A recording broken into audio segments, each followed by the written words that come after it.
I read every single comment that comes onto my channel, whether it be a troll, someone trying to give advice, someone trying to help other people, or someone to just wanting to vent on my channel and maybe take it out on me or someone, whatever the case.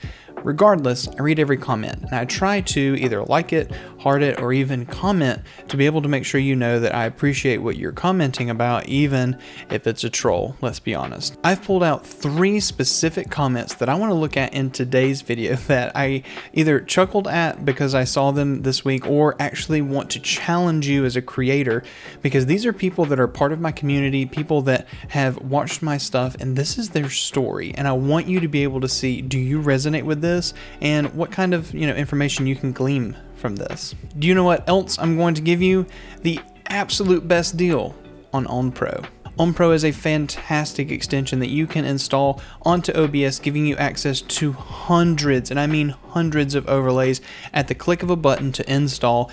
Everything is set up. All you have to do is hit install. Alerts are taking care of you. You can get Epidemic Sound and be able to use that as a playlist on your stream and not have to worry about getting copyright strikes for your content. If you want to learn more about it, check the link in the description and use my coupon code CyrusPro to get 50% off a year subscription. Do you like many others in my community and upgrade your stream today with OnPro? Alright, so let's start off one that's lighthearted, but this is the kind of stuff I see. So a guy with a channel named Cyrus, anyway, he says, yo, same name, and I said, but who's the imposter? He says, a fight to the death using pool noodles must happen now. The winner is proclaimed the real Cyrus, and I said, bet. And he said, you will be the bestest, goodest, sir. Then I will go on to use your streamer tips to become the bestest streamer of all time. And I said, victory I claimed then, forge your path. Let me know if you need any help in my Discord. And he says, thank you, friend. I bid you adieu. I'm quite confused what happened here, but I figured you guys wanted to see it. This is stuff that I see all the time, and it's kind of fun, actually. The second comment we're actually going to read on YouTube, and this one's pretty heartfelt and is probably relatable to a lot of you. So this actually came onto my console streamer upgrade guide video, where I walk people from free alternatives to expensive on how to upgrade your streaming console experience. And honestly, I love talking about upgrading your console experience, but that's for another video. His first comment talks about his HyperX headset, which I used to have and talked about in this video, etc. But the one that really got me was this second one right here. It says right here, final thoughts made me sub. I was told to just start streaming on New Year's Day, and when I asked to stream on how I should start, so on January 2nd, I went and bought a 40-inch TV, or 24-inch TV, sorry, from the pawn shop to use as a monitor, along with a MacBook that I already had for music purposes. I started streaming on the 3rd, which would have been the 3rd of this year, and streamed literally every day since. Grew almost 250 followers, had like 70 subs. By the way, that's a lot of subs for someone who's been 6 months, by the way. Had over 70 subs at one point, and it wouldn't have happened if I didn't just start. This is a great video. I hope anyone else needs this can find this information and come across it, and I wish you lots of success. Thank you. And I even told him I'm using this comment as a thread in a video, and he said no problem. What's up, YouTube? So Cinco's corrupted mind. What's up, bro? I think this is so true of so many people. They start this process of looking at, I want to be a Twitch streamer, I want to be a full-time creator, but they don't know what to do. And what's usually just holding them back is just getting started. If you're a console streamer right now and you want to be a console streamer, or whatever the case, you want to be a Twitch streamer, that is your lofty, ambitious goal. The only way you're going to be able to be that is to start that. Some of you will say, but Brandon, I don't have all this fancy equipment you have, this $3,000 PC and all these monitors and capture cards and microphones, and I don't have all that. No one's gonna watch me. And the truth is, this person went and bought a 24-inch TV, streamed on his MacBook, and was able to get what he got. I started streaming on a laptop, used the webcam on the laptop, and I was using little can lights to light my face. Yes, it does not matter. And there's so many things that you can do to level up your console streaming experience. I literally did a video yesterday talking about how you can upgrade your microphone game and use something, even if you wanted to, you could go in depth and use like a SM7B on your console and actually have really good sounding audio through your console stream without having to have a PC. There's so many things you can do to upgrade your experience without having to use a lot of money to upgrade. So if you want to see those, I'll link some of those videos in the description. Just like what this guy did, he used what he had, went and made a small investment in a monitor, but you most likely have everything you need to start streaming at your house. If you're waiting for something to happen for you to be able to start streaming to chase your perfect career that you want, then the only thing you're waiting on is yourself. Stop holding yourself back. And the last comment we're going to look at this video is from the Gaming Driven Dad, which he actually found me on one of my videos, came into my Discord, and we found out that he actually lives like just up the road from me. I've never met this person, and I hope I do. By the way, Gaming Driven Dad, we definitely need to meet up, go grab some coffee and just talk shop. But this is what they said. I just released a video talking about how I went full time because I'm now doing content creation for a local real estate company. And Gaming Driven Dad with 107 subscribers, go show them some love, said, "The thing I'm struggling with is currently making content that I would like to make versus making the content that would grow my channel the most. It's to the point where I've halted all content creation and just focused on Twitch." And I think this is a really big conversation because one of the things that people get really confused on is I'm a content creator because I stream on Twitch. And in some ways you were totally right. You were creating content, you were creating clips and stuff, but what are you really doing with it? Are you using that content to leverage other discoverable platforms to grow your Twitch audience? Are you? If you're not, then you're really just streaming. And let me go ahead and spill it out in a different way, and we can answer this question for Gaming Driven and give him some advice. If you are live and all you do is stream live to Twitch, the only time people actually know that your content exists is when you're live. When you're not live, you have no discoverability, no one's being able to find any of your content, and unless you're posting that stuff on TikTok and YouTube and Reels or something like that, some other platform that has discoverability, no one knows that you're actually creating content or that you're live. Putting content on those platforms makes it to where you're technically live at all times, and which means at 3 a.m. scrolling past TikTok, your video could be popping up when you've already got off your stream and went to bed for that night. But let's be honest, some of you are still streaming at 3 a.m. in the morning, and just stop.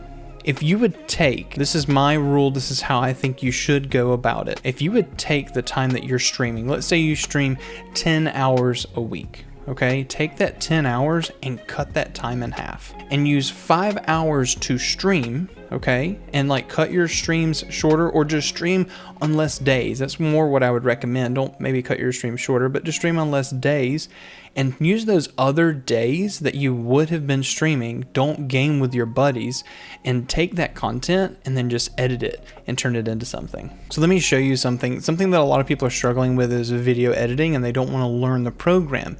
Canva, the place where you go and design thumbnails and little cute little petri plate. I don't know what you design over there. Don't take my word for it. They now have a free online video editor. You can click edit a video, be able to do whatever you want, sign in, upload, blah, blah, blah, blah, blah. You literally have all this stuff you can use. Drop your clip into here, resize it, move things around completely. This is available to you. These are things you can use without downloading anything locally. You could have a crappy PC and still use a browser to be able to edit your videos. There are other things like cross-clip and platforms that can automatically turn your Twitch clips into TikTok Reels and Shorts and stuff like that. Take the time and just invest into your content so that while you're not live, your content is live, making an opportunity for you. So to answer the question for Gaming Driven Dad, the truth is when it comes to creating content that's discoverable, that's a hard thing to do because the content, like he says, that you might want to make might not be what people want to find. And let me just answer that question right there in front of you. If you're forcing yourself to make content that you do not enjoy making, like if somebody told me, Brandon, I need you to make cooking videos, right? That's what's going to make you blow up on YouTube. You should make cooking videos. I hate cooking. I'm not good at it. I suck at it. I could really probably burn water. I know that's technically you do because you make Steam, but whatever the case, I could just imagine the opportunity that I would be so frustrated making content that I didn't enjoy. But making content like this, helping you guys and talking about how you can grow, is really a passion for me. So I enjoy doing this and hearing your stories. So what am I trying to say with that, gaming driven dad, or even you, the creator, who's also struggling with the same thing? Stop worrying about the content that you need to make because of YouTube. Because yes, could you make content that's more discoverable? Totally. Yes, you can. But are you going to be able to sustain yourself making that content?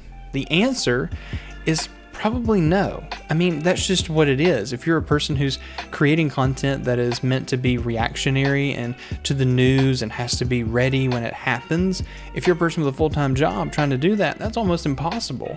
If you're someone who's trying to make content that takes, a month to develop, like a Let's Play or something, and then you think, oh no, my subscribers are not going to watch because I'm taking forever to put that content up, you're the one who's placing those goals on yourself and adding that extra stress. Step back and understand that the content that you want to make is the content you need to make. Sure, is it going to attract the audience of everyone? No, it's not going to. People hate my videos. Trust me, read through the rest of these comments. It's kind of crazy sometimes. But the people who do resonate with you and who will connect with you, you'll be really surprised how many like-minded individuals you will find in this world.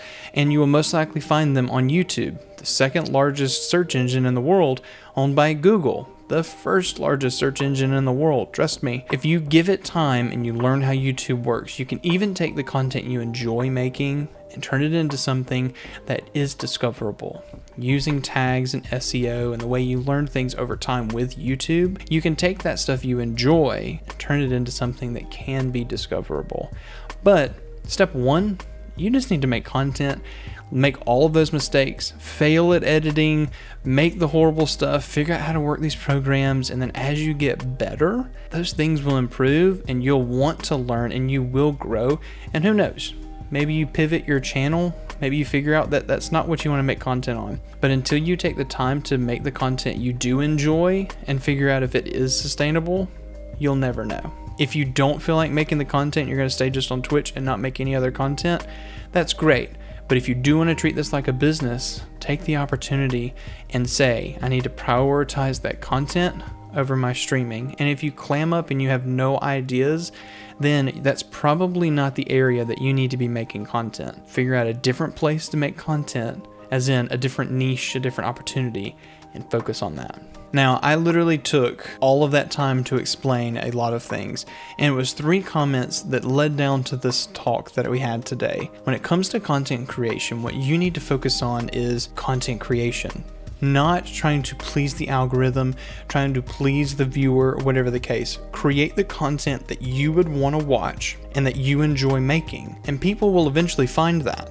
Once you start learning how to do keywords and SEO and how YouTube algorithm works and all of that, you will understand and you will get there. Don't let the content hold you back. Start now, go push it, build your library so that when something like that happens and there's a shift, it's there. Last little piece of information, there's someone in my community called Jade Fire who just got called out by the Spiffing Brit covering a old YouTube channel, and she did a Let's Play 7 years ago and she got called out by a millions plus YouTube channel, and out of that she's gotten so much traction. So let me just say something. You never know who's going to find your channel and land on it. I'm not saying that you're going to get 1 million, 2 million, 3 million. I think it's almost 3 million subscribers. I'm not saying you're going to get a 3 million subscriber person to like shout you out, but who knows? Make sure you check out Own Pro. It's absolutely fantastic. And check out this tutorial of how I install Owned Pro onto your PC. It's absolutely wonderful. I really think it is the extension that every streamer needs if they're going to be using any kind of streaming platform and program on their computer.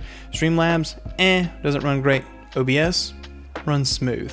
Guarantee you it is the perfect decision for you to invest in to make your stream look great. We'll see you over in that video.